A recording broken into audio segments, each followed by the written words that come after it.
Touchdown! And that's what Seiko's done with the SRPG07J1, a 1960s design based on the '64 Tokyo Olympics Seiko CROWN chronograph. But is it a chronograph? This modern design keeps all of the vintage qualities in that dial and just wraps it up in a beautiful modern case and bracelet and allows it to be affordable, functional, and get it done. Let's take a look. It's not a game, it's a rich thing.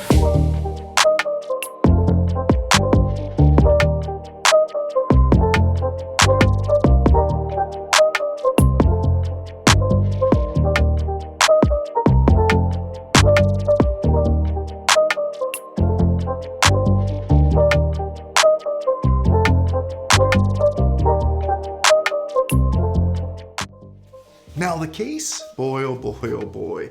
The Seiko Presage comes in at 135 grams out of the box. Now of course it's going to be lighter once you size it down and some links are removed. But she's 40.8 millimeters, brushed and polished stainless steel, 316L stainless steel, good quality with an exhibition case back and a box style Hardlex crystal. Between you and me, I think they're personally going for a sapphire look. But she's got straight lines and angles and drilled lugs. A great case design, easy wear, and curves around the wrist. Excellent comfort and attention to detail. Now the lug width is your usual 20 millimeters, very versatile. 47 millimeter lug to lug and a thickness of only 12.2 millimeters. Now the crown is 5.3 millimeters and it's push-pull crown only, not screw down. So with that 50-meter water resistance, just be careful around your water sources. I wouldn't be going diving in this thing whatsoever, period. That's just me. Now I know what you're thinking. Me too. I thought it was a dive watch. It's not a diver. Although it has that vintage feel, okay, and it's a reissue of a 1960s design chronograph, it's not a chronograph either. You're only looking at a time and date complication. That is it. But it is executed really well. Now, if we could be heroes just for a day, an hour, a minute, or a second and feel like James Bond in an Omega Seamaster 300 without needing a second mortgage, the Seiko Presage SRPG07J1 just could be for you. And let's not forget you ladies out there, don't be shy. With these dimensions, you can throw this piece on no problem. And it too could be your next choice. We have a subtle green sunburst dial, the coordination with that olive aluminum bezel, which also changes color. This dial could look green or it could look black depending on the light source. It's just fantastic. We have 12-hour applied indices that are silver and reflective. However, they are not loomed, but they are loomed tip, and the point of contact is actually in the inner portion of the indice, which is fantastic, a great new touch. And of course, vintage style dolphin hands, minute and hour, which are looking fantastic. And of course, a large seconds hand sweeping around that dial. Now, lastly, we have the date complication at the 3 o'clock. Clear, visible, it's black over white with an isolated silver frame. Now, I mean, listen, seriously, get me the yellow pages. We got to get a hold of Omega because they've just been robbed. Seiko's taken this Seamaster design and thrown it into their own quality, great looking timepiece. Now the Seiko Presage, the SRPG07J1. I know what you're thinking. You're wondering what is under the hood. What is the movement behind this beast? I'm going to tell you right now, it's pretty damn reputable. It's in a lot of Seiko watches.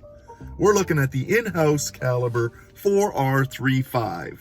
We're looking at a self-winding, hacking, automatic movement. It is a workhorse. And they spiced it up a little bit with adding that gold copper color rotor in the back. You'll see that in the exhibition case back.